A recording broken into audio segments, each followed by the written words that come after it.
샬롬, 평안하셨습니까? 요즘 일기가 그렇게 좋지 않은데 건강에 유의하시기 바랍니다. 자, 우리 오늘은 우리 예수님의 생애 가운데 이제 공생의 시작을 알리는 신호탄과도 같은 예수님의 침례에 대해서 오늘은 좀 생각을 해보겠습니다. 예수님께서 침례를 받으셨다는 것은 우리 모두가 그 길을 가야 한다는 것을 의미하기도 하죠. 자, 그래서 우리 먼저 복음성경 로마서의 주석을 한번 보겠습니다. 복음성경 로마서 6장 1절로 4절의 주석. 로마서 6장, 우리가 이미 과정 공과에서도 배웠지만 좀 더 많은 부분을 보기 위해서 우리 복음 성경의 내용을 좀 보겠습니다. 로마서 6장 1절로 4절의 주석이 상당히 많은데요. 세 번째 보시면 수침으로 받는 하나님의 인. 찾으셨나요? 예, 제가 한번 읽어보겠습니다. 그리스도는 침례를 그분의 영적 왕국으로 들어가는 입구로 삼으셨다. 그분은 침례를 성부와 성자와 성령의 권위하에 있는 사람으로 인정받기를 원하는 사람은 누구나 다 따라야 할 결정적인 조건이 되게 하셨다. 침례를 받는 사람들은 그 침례로서 그들은 세상을 포기하였고 하늘왕의 자녀들이요 하늘왕국의 한 가족들임을 공적으로 선포하는 것이다. 아멘. 예수님께서는 이 신앙 생애를 시작을 무엇으로 보셨습니까? 침례로 보셨습니다. 그래서 이 침례는 어떤 표현이냐면, 어떤 상징이냐면 세상을 이제 뭐 한다고요? 포기한다. 그러니까 물속에 잠긴다는 건 죽는다는 것인데, 물에 잠기는 것은 뭐에 대해서 죽느냐? 세상에 대해서 죽고 이제 다시 일어날 때는 뭐로 일어나는 겁니까? 하늘 왕의 자녀들로서 또는 하늘 왕의 가족으로서 다시 태어나는 것을 의미합니다. 니고데모에게 했듯이요. 이렇게 하는 사람들은 모든 세상적 관계를 부차적인 것으로 삼고 새로 맺은 관계를 첫째로 삼아야 한다. 여러분, 새로 맺은 관계가 뭡니까? 하나님과의 관계죠. 전에는 하나님을 모르고 하나님을 부인하는 생애를 살았는데 이제는 하나님을 알고 하나님과 관계를 맺은 더 중요하게 말한다면 혼인관계에 들어갔음을 인정하는 것이죠. 그들은 더 이상 자아방종과 교만 가운데 살지 않기로 했다는 것을 공식적으로 선포하였다. 이 공식적이라는 말이 참 중요합니다. 공식적으로. 그리스도는 침례를 받는 사람들에게 그들은 주를 위해 살아야 할 엄숙한 언약에 묶인 사람들이라는 것을 기억하라고 하셨다. 여러분, 침례를 받는 순간 우리는 뭐에 묶여요? 이제 언약에 묶이는 거예요. 언약. 결혼도 마찬가지죠. 결혼서약이 언약이 되듯이 그들은 주께서 위탁하신 모든 재능들을 그분을 위해서 사용해야 하며 넷째 계명을 순종하는 백성, 곧 하나님의 인을 갖고 있다는 것. 여러분, 하나님의 인이 뭐죠?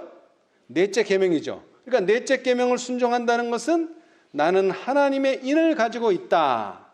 그리스도의 나라의 신민들이라는 것과 신의 성품에 참여하는 자들이라는 생생한 느낌을 결코 잊지 말아야 한다. 그들은 그들이 가진 것과 그들의 존재 전체를 하나님께 다 내어놓고 그들의 재능들을 모두 다 하나님의 영광을 위하여 사용해야 한다. 그리스도인 생활을 시작하려고 할 때에 성부와 성자와 성령 삼위의 이름으로 침례를 받는 사람들은, 이제 잘 들으세요. 너희는 저희 중에서 나와서 따로 있고 부정한 것을 만지지 말라. 내가 너희를 영접하여 너희에게 아버지가 되고 너희는 내 자녀가 되리라. 그런즉 사랑하는 자들아, 이 약속을 가진 우리가 하나님을 두려워하는 가운데 거룩함을 온전히 이루어 육과 영의 온갖 더러운 것에서 자신을 깨끗게 하자. 그러므로 너희가 그리스도와 함께 다시 살리심을 받았으면 위의 것을 찾으라. 거기는 그리스도께서 하나님의 우편에 앉아 계시느니라는 초청의 말씀을 받아들인 것을 공개적으로 선포하는 것이다.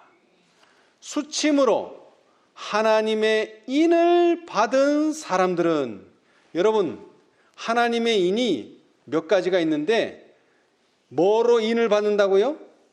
수침으로. 이것은 보통 성경이 말하는 성령의 인입니다. 성령의 인. 예수님께서는 뭐로 침례를 주신다고요? 성령과 불로. 근데 그 성령의 인을 받는 거예요. 성령의 인.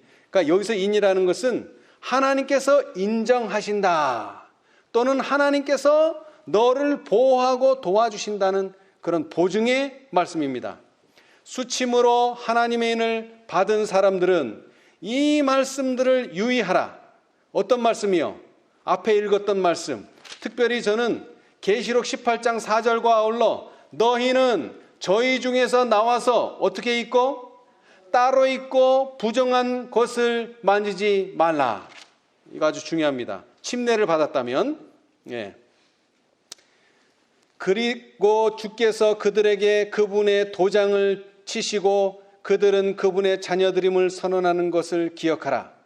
전능하신 성부와 성자와 성령은 그분들과 진실된 언약을 맺은 사람들을 뭐 하신다고요? 받으신다. 그분들은 침례식이 있는 곳마다 임재하시고 세상을 포기하고 영혼의 전으로 그리스도를 모셔드리는 수침자들을 간합하신다. 이 수침자들은 하나님의 가족이 되고 그들의 이름은 어린 양의 생명책에 기록된다. 아멘. 근데 이것은 교회에서 침례받는다고 다 어린 양의 생명책에 기록되는 것은 아니고요. 불과 성령으로 침례를 받는 사람들은 분명히 말씀드리지만 어린 양의 생명책에 기록됩니다. 그것은 확실합니다. 예. 자, 이렇게 예수님께서는 이러한 놀라운 관계에 들어간 사람들을 축복하셨어요. 그래서 예수님 자신은 이 놀라운 관계를 설명하시면서 그래 너희들은 이렇게 해라. 그러면은 뭐가 안 돼요? 솔선수범이 안 되기 때문에 예수님이 직접 뭐 하셨습니까? 침례를 받으셨습니다. 다시 말하지만 예수님은 세상을 포기할 게 없어요. 회개할 것도 없고. 그러나 예수님은 세상을 포기하는 표 또는 세상을 포기했다고 하는 의미로서 또는 죄를 회개했다는 의미로서의 침례를 받아들이셔야 했어요.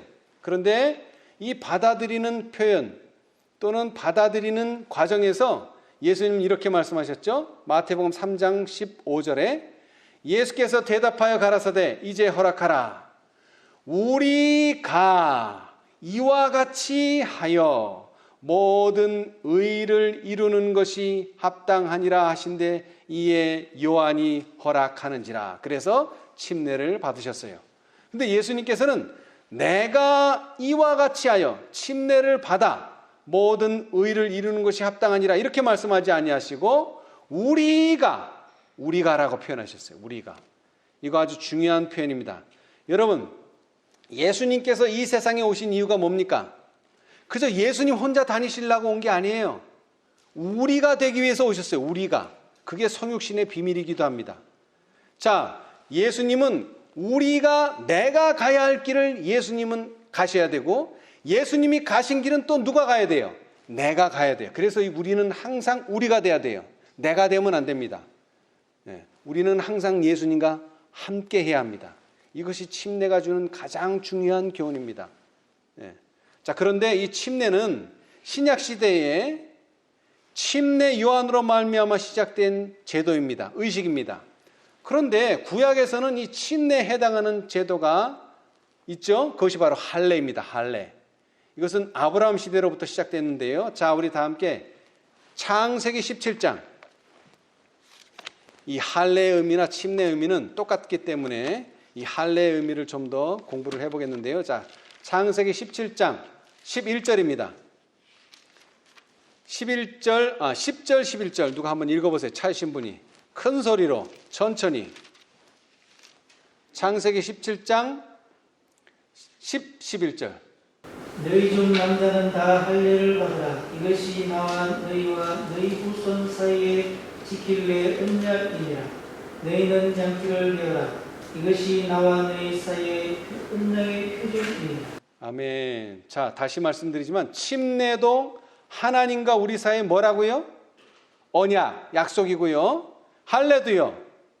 나와 너희뿐 아니라 또 너희 후손 사이에 지킬 언약이라 말씀하셨어요.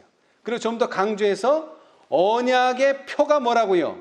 이 할례다 그랬어요. 할례. 할례는 양피를 베는 것입니다. 자기의 육체의 일부를 잘라내는 것이에요. 침례하고 똑같죠? 자기가 세상에 대해서 포기했다, 세상을 버렸다는 표가 침례듯이 이것도 내 몸의 일부를 베어버림으로써 나는 이제 세상을 포기하고 하나님과 올바른 관계를 맺겠습니다 하는 언약 관계에 들어가는 하나의 표징입니다. 자, 그런데 표징하면 또 생각나죠? 안식일이 우리와 하나님 사이에 또 뭐가 됩니까? 표징이죠. 예. 그래서 출애굽기 31장 13절에 보면 너는 이스라엘 자손에게 고하여 이르기를 너희는 나의 안식일을 지키라. 이는 나와 너희 사이에 너희 대대의 표징이니. 자, 그런데 이 표징이라는 말보다는 어떤 표징이냐? 나는 너희를 거룩하게 하는 여호와인 줄 너희로 알게 함이라. 예. 다시 말하면 안식일을 지키기는 지키는데 우리의 품성이 거룩하게 변화되지 않는다면 그것은 표징입니까? 아닙니까? 표징이 안 돼요. 여기서 말하는 표징은 우리가 변화돼서 거룩해질 때 하나님과 우리 사이에 약속이 되고 하나님과 우리 사이에 표징이 된다는 것입니다. 예. 자, 침례도 마찬가지입니다. 우리가 물속에서 올라왔지만 그것이 우리와 하나님 사이의 표징이 되려면, 언약 관계가 되려면 항상 성령의 침례, 그 다음에 불의 침례, 우리의 죄를 도말하시는 불, 소멸하는 불, 그래서 우리가 거룩해지고 완전해져야지만 그 침례는 우리에게 인이 되고 그것은 우리에게 표징이 되는 것입니다. 그렇죠? 자, 우리 에스겔 20장 봅시다. 이건 중요한 것이기 때문에 안식일의 표징은 강조하셨어요. 또 에스겔서에서요. 자, 에스겔서 20장에 두 번이나 표징이라는 단어를 사용하셔서 강조하셨죠. 자, 우리 12절과 20절을 누가 한번 큰 소리로 찾으셔서 읽어주세요. 에스겔 20장 12, 20절. 또 나는 그들을 거룩하게 하는 여호와인 줄 알게 하려 하여 내가 내 안식일을 주어 그들과 나 사이에 표징을 삼아서 놓아. 또 나의 안식일을 거룩하게 할지어다. 이것이 나와 너희 사이에 표징이 되어 너희로 내가 여호와 너희 하나님인 줄 알게 하리라 하였으노라. 아멘. 자, 여러분, 할례도 표징이고 이 할례를 통해서 세상을 포기하고 이제 하나님을 섬기겠다는 그 표가 또 안식일을 지키는 것입니다. 이것도 표징이에요. 그 다음에 신약시대의 침례도 표징이에요. 이 모든 표징들이 결합돼서 결국 하나님과 우리 사이가 돈독하다는 것, 하나님과 우리 사이가 인을 맞을 사이가 되었다는 것을 보여주기도 하죠. 그렇죠? 자, 그런데 이 할례는 좀 더 읽어보면은요. 자, 창세기 17장 다시 돌아가서요. 이제 11절까지 읽었으니까 12절 한번 누가 읽어보세요. 창세기 17장 12절. 대대로 난 자는 집에서 나는 자나 혹 너희 자손이 아니요 이방 사람에게서 돈으로 산 자를 물은하고 난지 8일 만에 할례를 받을 것이라. 예, 감사합니다. 자, 할례를 받는다. 그것이 양피를 베는 것인데 이것이 하나님과 우리 사이의 언약이요 하나님과 우리 사이의 언약의 표징이 된다. 그렇게 말씀하셨는데, 자, 태어난 아기가 며칠 만에 할례를 받아야 된다고요? 8일 만에.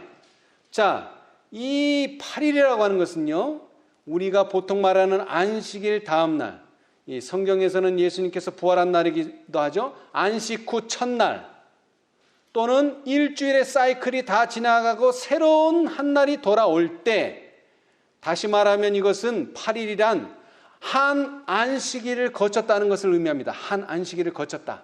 다시 말하면 안식일이 표징이 되는 사람, 그런 사람들에게 할례가 표징이 되는 것입니다. 안식일도 모르고 안식일도 지키지 않는 사람들에게 이 할례는 아무런 의미가 없어요. 예. 자, 그래서 13절, 너희 집에서 난 자든지 너희 돈으로 산 자든지 할례를 받아야 하리니 이에 내 언약이 너희 살에 있어. 어떤 언약이 된다고요? 영원한 언약이 되려니와. 여러분, 그냥 보통 언약도 대단한데 거기다 시간까지 집어넣어서 어떤 언약이냐면 영원한 언약이라고 말씀하셨습니다. 이것은 변치 않는, 다시 말하면 변함이 없는 언약이라는 것입니다. 이 시대에는 언약이었지만 저 시대에 가면 언약이 아니고 이런 게 아닙니다. 신약을 물러나고 구약을 물러나고 모든 시대를 통틀어서 이것은 영원한 언약, 우리 몸에 우리 살에 품고 있는 영원한 언약이 될 것입니다. 자, 그런데 이 영원한 언약이요, 창세기에 보면 또 하나 있어요. 영원한 언약이. 뭐가 영원한 언약입니까? 영원한 언약. 창세기 9장 16절. 창세기 9장 16절. 영원한 언약이 또 있어요. 할례 말고도. 자, 뭐죠? 창세기 9장 16절.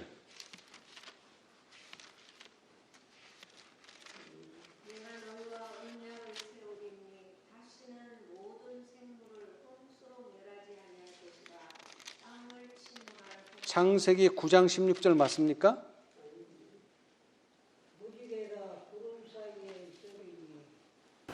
내가 보고 나 하나님과 땅에 무릎 혈기 있는 모든 생물 사이에 된 영원한 언약을 기억하리라. 아멘. 자, 여기 영원한 언약이 나왔죠. 자, 이 언약의 배경은 여러분이 잘 아시죠?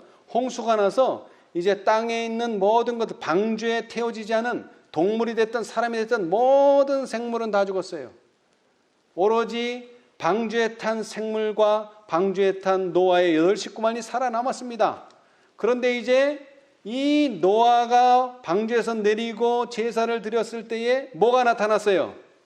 무지개가 구름 사이에 나타나면서 그 무지개를 향하여 뭐를 기억하라고요?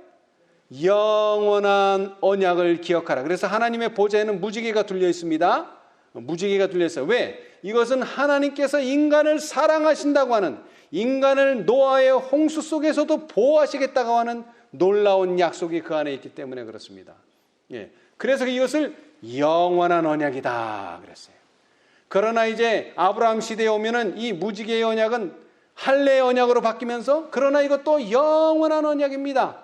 하나님이 인간과 함께 하시겠다는, 인간을 구원하시겠다는 놀라운 약속이 주어졌죠.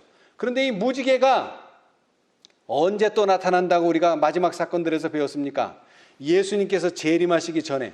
자, 우리 이거 한번 다 같이 살펴보십시다. 자, 각시대 대쟁투 633페이지.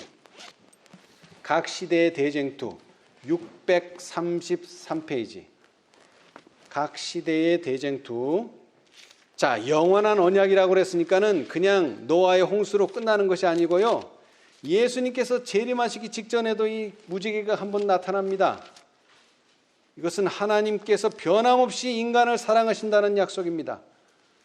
자, 귀하신 구주께서는 633페이지 귀하신 구주께서는 우리에게 도움이 필요한 바로 그때에 도와주실 것이다. 하늘로 가는 길은 그분의 발자국으로 트여졌다. 우리의 발을 상하게 하는 모든 가시는 이미 그분의 발을 상하게 했다. 우리가 지도록 요구받은 모든 십자가는 우리보다 먼저 그분께서 지셨다. 주님께서는 마음의 평안을 주시고자 투쟁을 허락하신다. 환난의 때에는 하나님의 백성에게 있어서 무서운 시련이다. 그러나 이 시기는 모든 참된 신자에게 있어서 위를 쳐다보고 믿음으로 자기를 둘러있는 허락의 무지개를 보아야 할 때이다. 아멘. 자, 그런데 여러분, 허락의 무지개를 성경이나 예언의 신에서 잘 못 봤잖아요. 그래서 제가 원문을 찾아봤어요. 아니나 다를까 이건 프라미스, 언약의 무지개예요. 언약의 무지개. 예. 여러분, 언제 언약의 무지개를 바라봐야 된다고요? 환난의 때. 지금 여러분 40장 전인데요. 하나님의 백성의 구원. 지금 뭐가 계속 펼쳐지고 있어요? 환난. 그것도 큰 환난이 지금 계속 펼쳐지고 있어요. 그럴 때 하나님의 백성들은 무엇을, 중보자도 없어요. 무엇을 바라봐야 돼요? 아브라함에게 하셨던 할례의 영원한 언약, 더 나아가서 그 전에 노아에게 하셨던 무지개가 구름 사이에 보였을 때 하신 영원한 언약을 기억하라는 것입니다, 여러분. 그때도 모든 하나님의 백성들이 죽지 않고 살아났습니다. 아브라함의 백성들도 이스라엘이 출애굽할 수 있었습니다. 가나안 땅에 들어가게 해주셨어요. 약속의 무지개입니다, 여러분. 예. 그런데 특별히 주목해야 될 것은 환난의 때는 하나님의 백성에 있어서 무서운 시련이다. 그러나 이 시기, 환난의 시기, 시련의 시기는 모든 참된 신자에게 있어서 위를 쳐다보고 믿음으로 자기를 둘러있는 언약의 무지개를 보아야 할 때다, 이겁니다.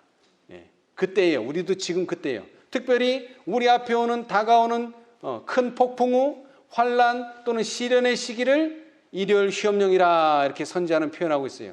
그 일요일 시험령을 우리가 무슨 수로 통과할 수 있습니까? 바로 언약의 무지개를 봄으로써 믿음으로, 이건 믿음으로만 볼 수 있습니다. 믿음으로 볼 때. 자, 그런데 이제 이 무지개는요, 실제로 나타납니다. 635페이지. 635페이지. 승리와 조소와 저주의 함성을 지르면서 악인들의 무리가 그들의 노획물에게 달려들려 할 때 밤의 어둠보다 더욱 짙은 암흑이 온 땅을 덮는다. 그때 무지개가 나타나 하나님의 보좌에서 비치는 영광으로 빛나며 모든 하늘로 뻗치어 마치 기도하고 있는 무리를 둘러주는 것처럼 보인다. 분노에 날뛰던 무리들은 갑자기 멈칫해진다. 조롱하는 그들의 부르짖음은 사라진다. 그들은 살기 등등한 분노의 공기를 잊어버린다. 그들은 무서운 예감으로 하나님의 언약의 상징을 주목해보고 압도적으로 찬란한 빛에서 피하려 한다. 아멘. 자, 여러분, 우리가 환난의 때 자기 혼자 당하는 것 같지만 우리는 믿음으로 언약의 무지개를 보아야 합니다.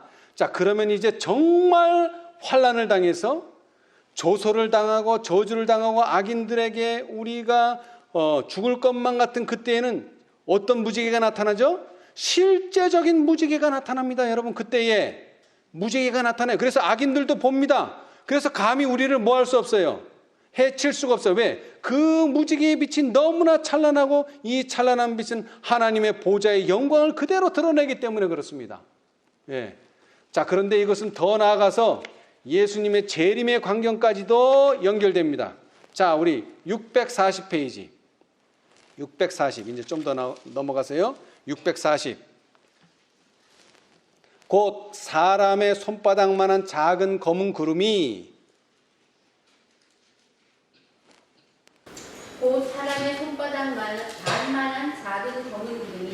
동쪽에서 나타난다.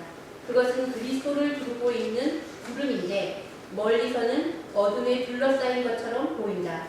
하나님의 백성들은 그것이 인자의 징조임을 깨닫는다. 그들은 엄숙한 침묵 속에서 그 구름이 땅으로 점점 가까워짐을 주목한다. 그 구름은 점점 밝아지고 영광스럽게 되어 마침내 커다란 흰 구름이 되는데 그 아래는 타는 불과 같이 광명한 빛이 있고 그 위에는 언약의 무지개가 있다. 아멘. 자, 거기까지요. 자, 실제적으로 언약의 무지개가 누구와 함께 나타납니까? 예수님의 재림의 징조 흰 구름과 함께 나타납니다, 여러분. 예. 그럴 때 우리는 내가 믿은 것이 정말이었구나.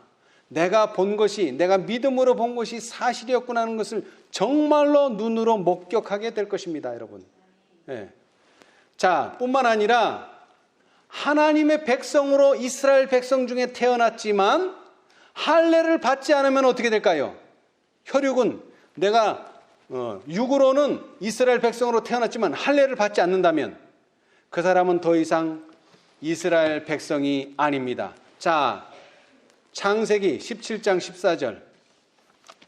창세기 17장 14절. 이 놀라운 특권을 잃어버리게 됩니다. 할례 받지 않는다면. 할례를 받지 아니한 남자 곧 그 양피를 베지 아니한 자는 백성 중에서 끊어지리니 그가 내 언약을 배반하였음이니라. 아멘. 여러분, 이런 사람들은 백성 중에서 끊어진다. 그래서 죽는다는 의미가 아니라 더 이상 하나님의 백성으로 보호함을 받지 못합니다. 여러분, 이스라엘 백성들이 광야에서 광야 생활할 때요, 하나님께서 불기둥, 낮에는 구름기둥, 밤에는 불기둥으로 그렇게 보호해 주셨는데도 맨날 원망하니까 결국 하나님의 그 보호의 손길을 거두신 순간에 뭐가 그들을 물어버렸습니까? 불뱀이 물어버렸지 않습니까? 결국 그들은 죽음을 맛보게 됐어요. 이 백성 중에서 끊어진다는 것은 그냥 죽음을 말하는 것이 아니라 영적 특권을 모두 잃어버리는 것을 말합니다. 혈육으로는 이스라엘 백성으로 태어났지만 할례를 받지 않는다면 그렇습니다. 반대로 타국인이지만 할례를 받는다면요, 이스라엘 백성으로 계수됩니다. 자, 출애굽기 12장 48절. 이스라엘 백성이지만 하나님의 백성이 될 수도 없고요, 또 타국인으로 태어나서 이방인으로 태어났지만 하나님의 백성이 될 수도 있습니다. 할례를 통해서요. 자, 출애굽기 12장 48절. 출애굽기 12장 48절. 너희와 함께 거하는 타국인이 여호와의 유월절을 지키고자 하거든 그 모든 남자는 할례를 받은 후에야 가까이하여 지킬지니 곧 그는 본토인과 같이 될 것이나 할례 받지 못한 자는 먹지 못할 것이니라. 아멘. 여러분, 타국인 혈육으로는 어떻게 할 수가 없어요. 이방인으로 태어났어요. 그러나 정말로 하나님의 백성이 되고자 한다면, 정말로 하나님께서 주시는 경험을 하고자 한다면, 정말로 구원의 경험을 받고자 한다면, 유월절을 지키고자 한다면 뭐를 통해서요? 할례를 통해서 그는 유월절 예식에 참여할 수가 있습니다. 그러나 반대로 이스라엘 백성으로 태어났지만 할례를 받지 않는다면 백성 중에서는 끊어질 것입니다. 그래서 예수님께서는요, 누가복음 2장 21절에 보면 8일 만에 할례를 받으셨어요. 왜냐하면 그분은 약속의 아들. 자, 아까 17장을 읽었는데 그 17장을 통해서 아브라함도 할례를 받았을 뿐만 아니라 이제 태어나는 약속의 아들 이삭은 할례를 받았습니다. 뿐만 아니라 여자의 후손이 할례를 받아야 되지 않겠습니까? 그래서 예수님도 할례를 받으셨어요. 그러나 이 예식은 곧 없어질 것입니다. 무엇으로 대체됩니까? 침례로 대체됩니다. 자, 그런데 과거의 할례도요, 양피는 베었지만 마음을 베지 않은 사람들이 있었어요. 자, 그래서 신명기 30장 6절 마음을 베라 그랬어요. 자, 신명기는 5번째 책입니다. 신명기 30장 6절, 모세오경 중에 5번째 책 30장 6절.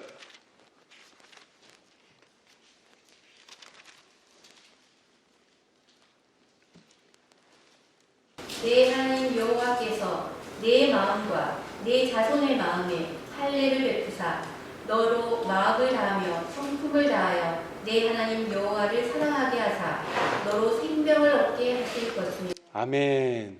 여러분, 그때 당시도 할례는 의식입니다. 의식.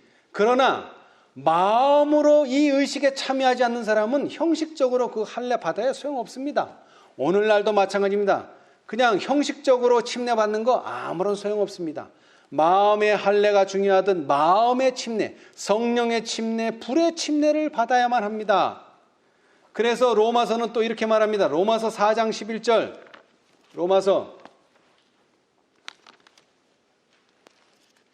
로마서 4장 11절.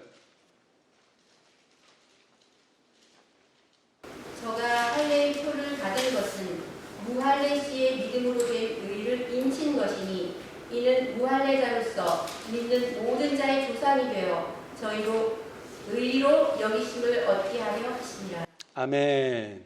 자, 여러분, 할례를 받았다는 것은 바로 믿음으로 말미암는 의를 경험했다고 하는 표입니다. 표징. 예. 그래서 할례를 받은 사람은 저 사람은 믿음으로 말미암는 의를 경험했구나. 그런데 그것이 형식이 아니라 마음으로 해야 된다는 것이죠. 예. 그래서 로마서 2장은 또 다시 반복해서 말합니다.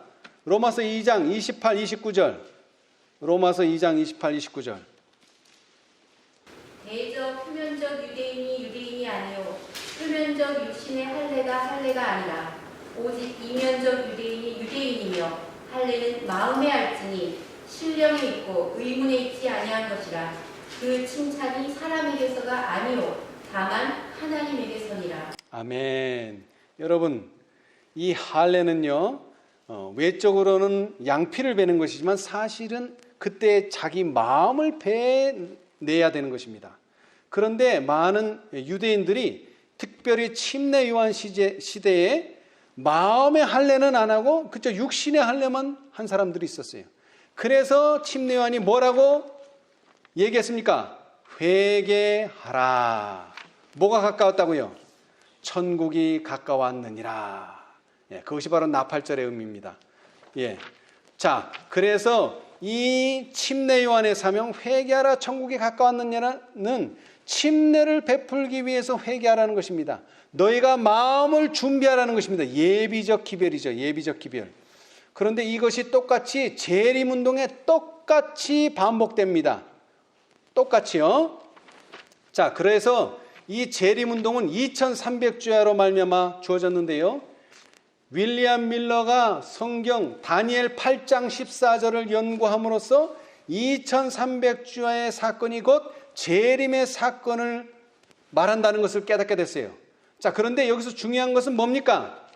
중요한 것은 바로 우리의 마음이 할례를 받지 않으면, 우리의 마음이 성령과 불로 침례를 받지 않는다면 예수님의 재림은 영접할 수 없다는 것입니다. 예. 자, 그것을 이제 시간적으로, 시대적으로, 구속의 경륜적으로 선지자께서 설명하셨는데요. 자, 선지자 왕을 보겠습니다. 선지자 왕. 그래서 2300주야 도표를 제가 나눠드렸는데요. 자, 그 도표를 보시면서, 자, 선지자 왕 697페이지. 선지자 왕 697페이지. 선지자와 왕 697페이지. 초림의 시기와 구주의 필생의 사업과 697페이지. 예, 페이지는 약간 차이가 날 수 있습니다. 697, 698. 거기서 초림의 시기와 구주의 필생의 사업과 초림의 시기와 구주의 필생의 사업과 관련해서 일어난 중요한 사건들을 가브리엘 천사가 다니엘에게 알려주었다. 천사는 내 백성과 내 거룩한 성을 위하여 70일에로 기한을 정하였나니 허물이 마치며 죄가 끝나며 죄악이 영속되며 영원한 의가 드러나며 이상과 예언이 응하며 또 지극히 거룩한 자가 기름 부음을 받으리라고 말했다. 예언상 하루는 1년에 해당한다.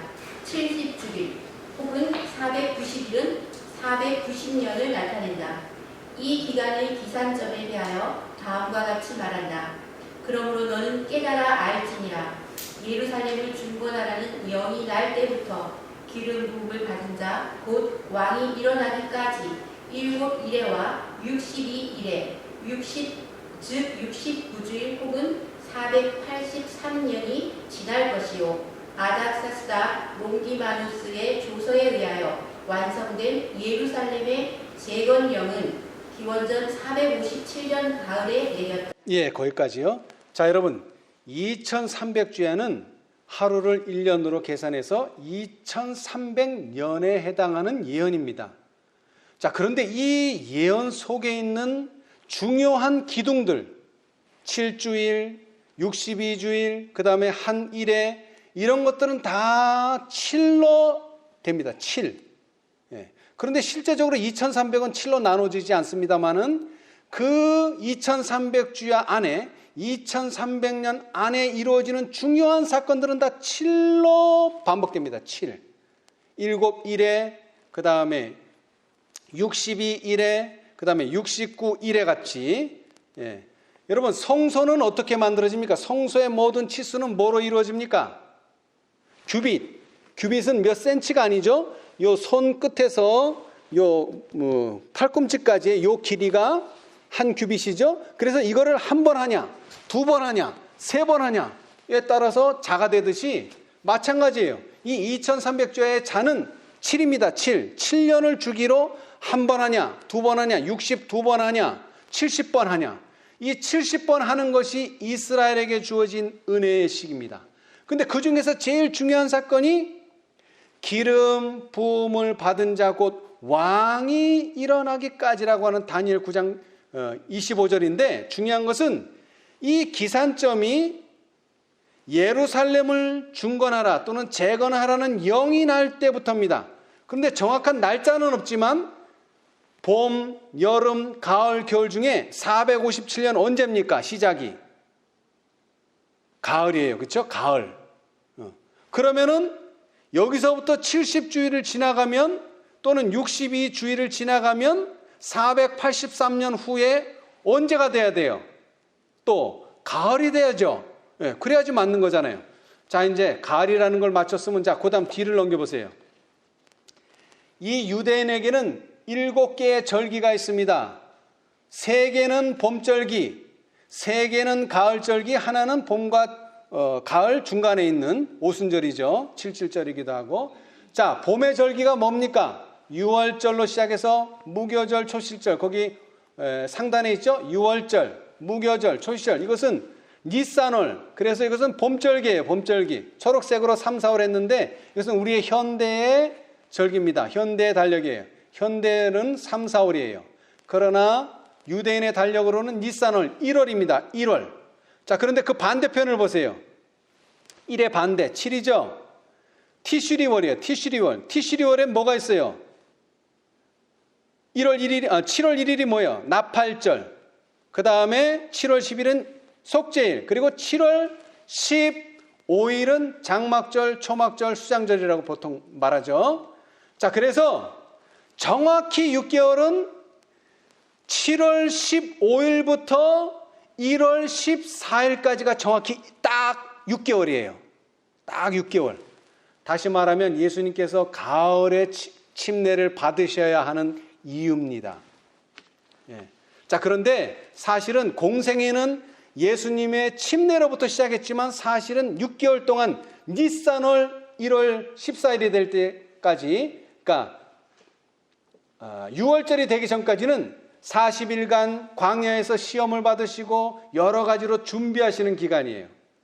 그래서 정말로 실제적인 예수님의 공생애는 성전을 정결케 하시는 6월절날 성전을 정결케 하시는 날로부터 다시 마지막 3년 후에 성전을 정결케 하시는 때까지가 정확한 공식적인 성소 봉사의 시간입니다. 성전 봉사의 기간이에요.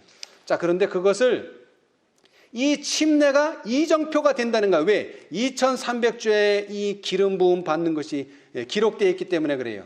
자, 그 다음부터 제가 읽어보겠습니다. 이때부터 483년은 서기 27년에 해당된다. 예언에 따라 이때에 기름 부음을 받은 자 메시아가 나타나야 하였다.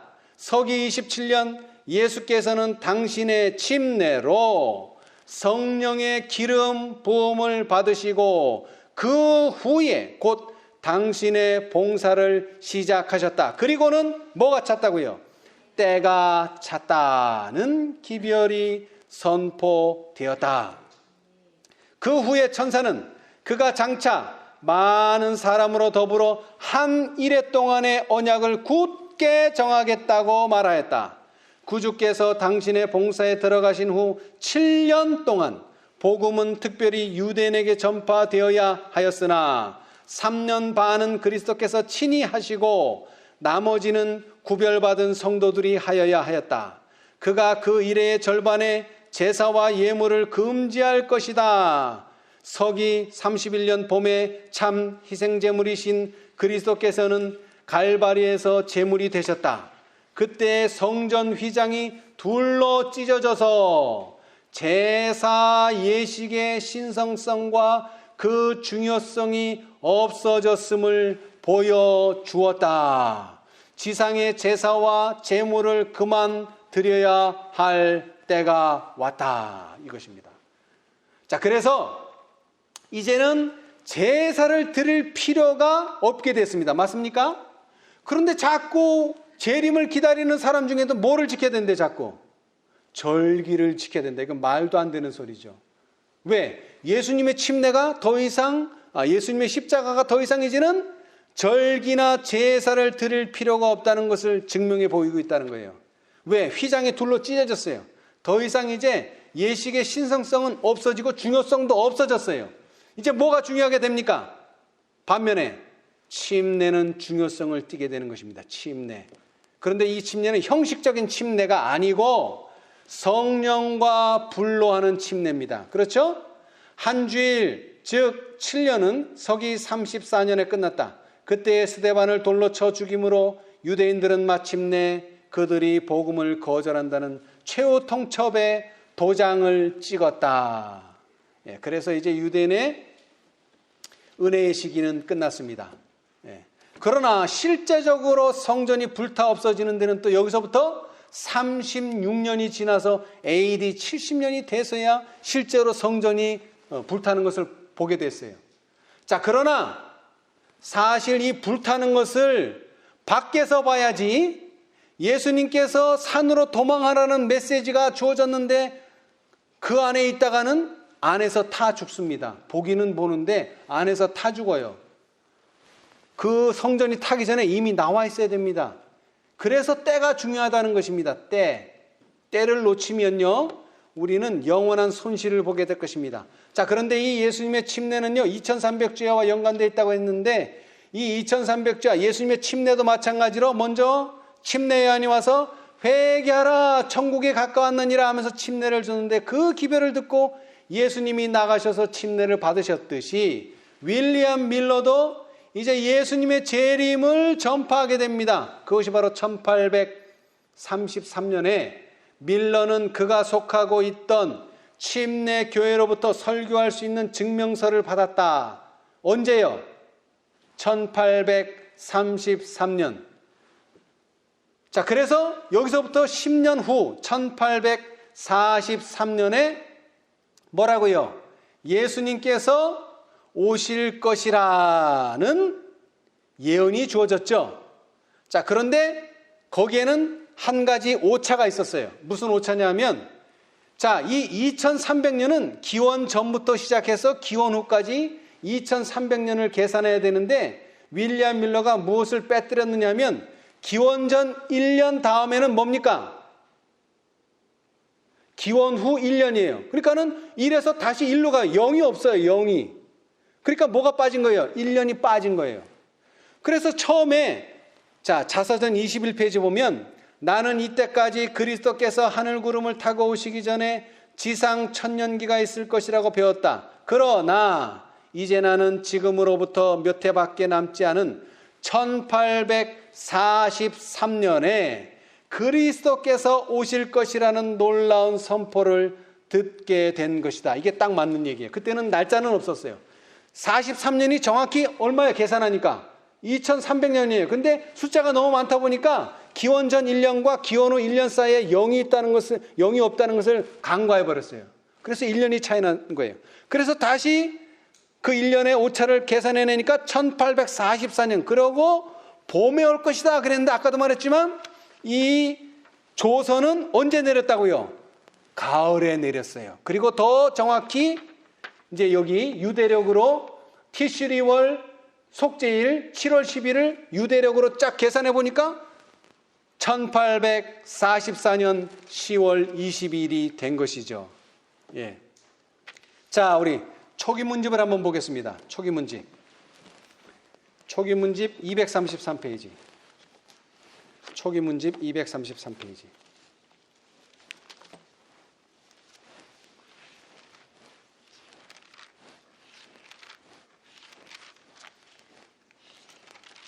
초기 문집 233페이지.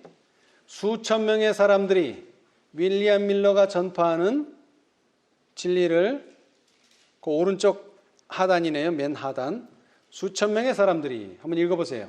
수천 명의 사람들이 윌리엄 밀러가 전파하는 진리를 받아들였으며 하나님의 종들은 엘리야의 신령과 능력을 가지고 일어나 이 길을 선포했다. 예수님의 초림을 예비한 요한처럼 이 엄숙한 기회를 전파한 자들은 도미를 나무 뿌리에 베어놓고 사람들이 회개에 합당한 열매를 맺게 하도록 강요하고 싶은 심정이었다. 그들의 증거는 교회의 주의를 불러일으켜 그들로 자기의 참모습을 보게 했다.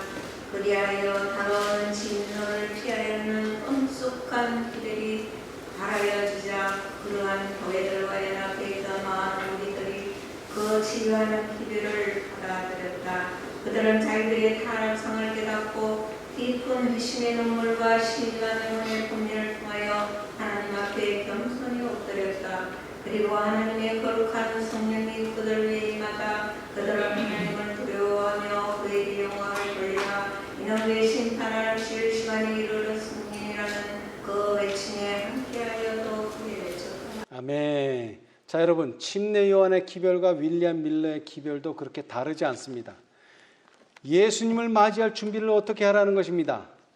어떻게 하라는 것입니까? 회개에 합당한 열매를 맺으라. 초림을 예비한 요한처럼 윌리엄 밀러의 재림을 예비하는 기별은 엄숙한 기별입니다. 그렇죠? 회개에 합당한 열매를 맺지 아니하면 심판하실 시간이 온다는 것입니다. 그렇죠?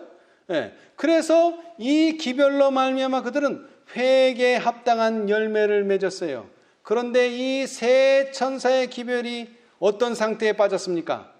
다시 한번 회개에 합당한 열매를 맺어야 할 상황이 온 것이죠.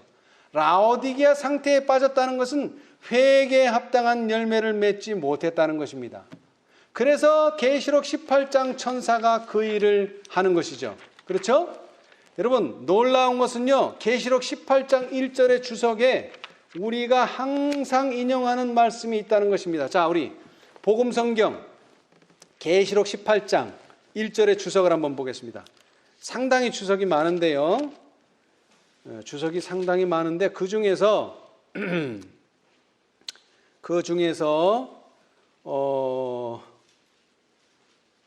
오른쪽 단에 보시면 그 복음성경 528페이지 오른쪽 단에 보시면 위에서 두 번째 그리스도의 의에 관한 계시라고 되어 있죠. 소제목이 찾으셨어요? 못 찾으셨어요?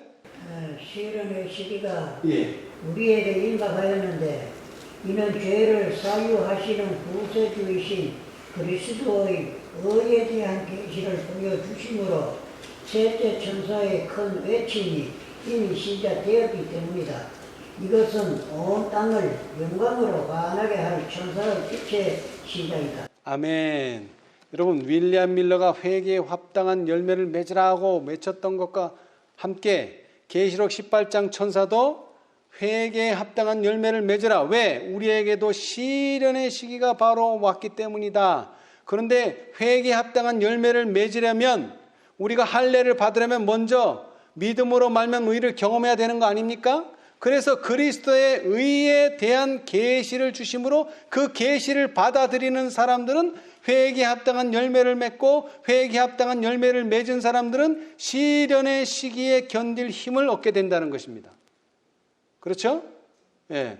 그렇게 되기 위해서는 뭐를 경험해야 됩니까? 뭐를?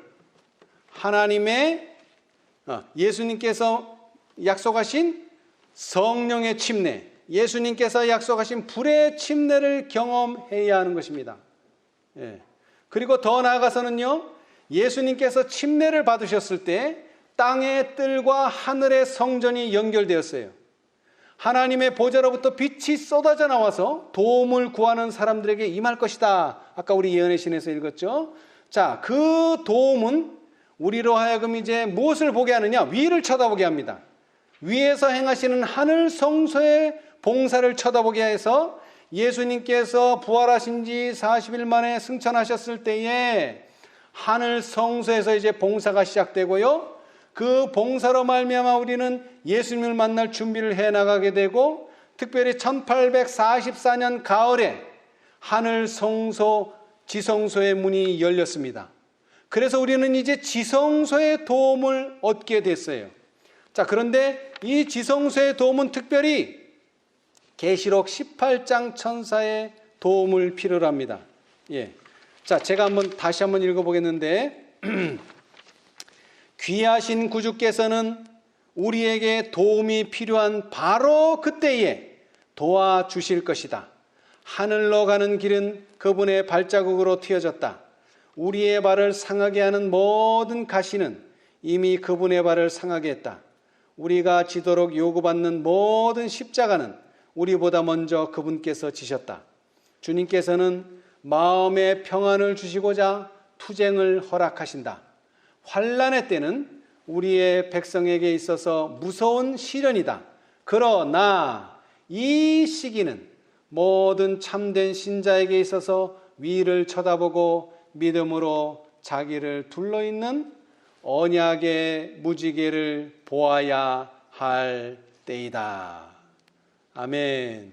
자, 다시 읽어드리겠습니다. 시련의 시기가 우리에게 임박하였는데 이는 죄를 사유하시는 구세주이신 그리스도의 의에 대한 계시를 보여주심으로 셋째 천사의 큰 외침이 이미 시작되었기 때문이다. 우리는 이제 하늘 보좌의 도움을 필요로 하는 때입니다.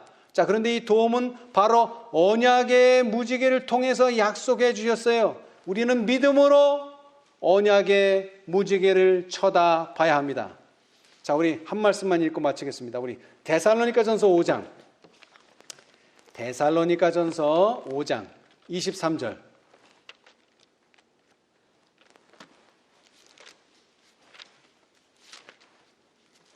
데살로니가전서 5장 23절. 성당의 하나님이 친히 너희로 온전히 거룩하게 하시고 또 너희 온 영과 혼과 몸이 예수 그리스도 강림하실 때에 흠없게 보존되기를 원하노라. 아멘. 여러분, 우리가 신앙생활을 시작할 때 침례를 받고 물에서 올라올 때에 우리는 이제 세상을 포기하고 이제 하나님과 언약관계를 맺었습니다. 그러나 이것은 시작만 하는 것이 아니라 그러한 생애, 온 영과 혼과 몸이 그리스도 강림하실 때까지 흠없게 보존되는 것을 의미합니다. 아무쪼록 침례로서 그리스도와 엄숙한 언약 관계에 들어가시고, 또한 이러한 관계가, 이러한 신앙 자세가 계속 유지되기 위해서 주님께 도움을 구하신다면 우리는 이제 하늘에서 나는 음성을 분명히 기억해야 합니다. 이는 내 사랑하는 아들이요 내 기뻐하는 자라는 하늘의 음성을 듣게 되시기를 바랍니다.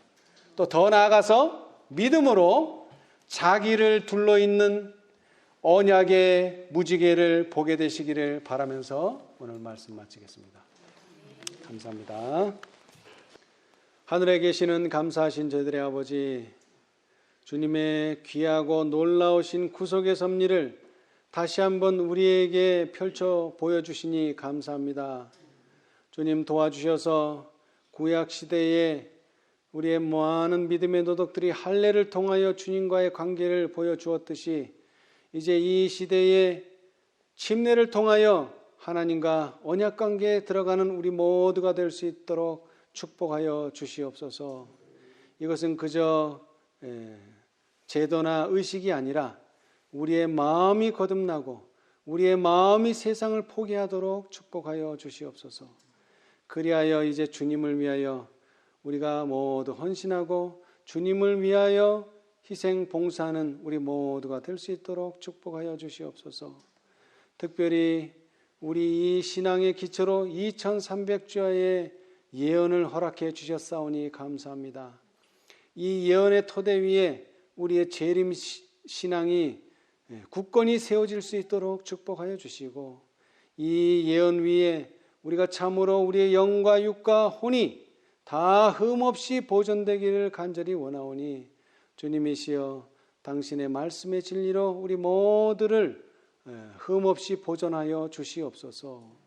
특별히 오늘날 이 시대에 계시록 18장 천사가 활동하는 이 시대에, 셋째 천사의 큰 해침이 시작된 이 시대에 이제 주님의 사업에 동참하기를 원하오니 주님이시여 우리의 눈이 항상 이 구속의 경륜을 꿰뚫어 볼 수 있도록 축복하여 주시고, 새로운 진리마다 그리고 우리가 배우는 진리마다 이 토대 위에 굳건히 세워질 수 있도록 축복하여 주시옵소서. 아직도 이러한 신앙의 토대를 세우지 못한 당신의 사랑하는 자녀들이 있습니까? 도와주셔서 이 놀라운 구속의 계획을 배울 수 있게 해주시고, 이 구원의 토대 위에, 이 예언의 토대 위에 그들의 신앙을 세울 수 있도록 축복하여 주시옵소서. 주님께서 허락하신 이 모든 표징들이 안식일과 할례와 또 침례가 우리의 생애에서 확실한 표징이 되기를 원합니다. 주님 도와주셔서 하나님께서 당신과 우리 사이의 표징으로 영원한 언약으로 삼으신 이 안식일 관계가 우리의 생애에서 드러나고 우리의 품성이 예수님의 품성을 닮아갈 수 있도록 축복하여 주시옵소서. 그러기 위하여 오직 우리가 믿음으로 당신의 언약의 무지개를 바라보기를 원합니다. 도와주셔서 우리가 시련당하고 시험당할 때에 이 아름답고 놀라운 빛의 언약의 무지개를 항상 바라보는 우리 모두가 되도록 축복하여 주시옵소서. 특별히 코로나 시대에 모든 질병으로부터 우리를 지켜 보호해 주시고, 또 이러한 질병에 걸렸다면 이 모든 것으로부터 확실히 벗어날 수 있도록 주님께서 축복하여 주시옵소서. 이 자리에 함께하지 못하는 당신의 연약한 자녀들 도와주셔서 이러한 모든 시험과 시련으로부터 벗어날 수 있는 놀라운 언약의 무지개 위에 우리의 신앙을 세울 수 있도록 축복해 주시기를 예수님의 이름으로 기도드리옵나이다. 아멘.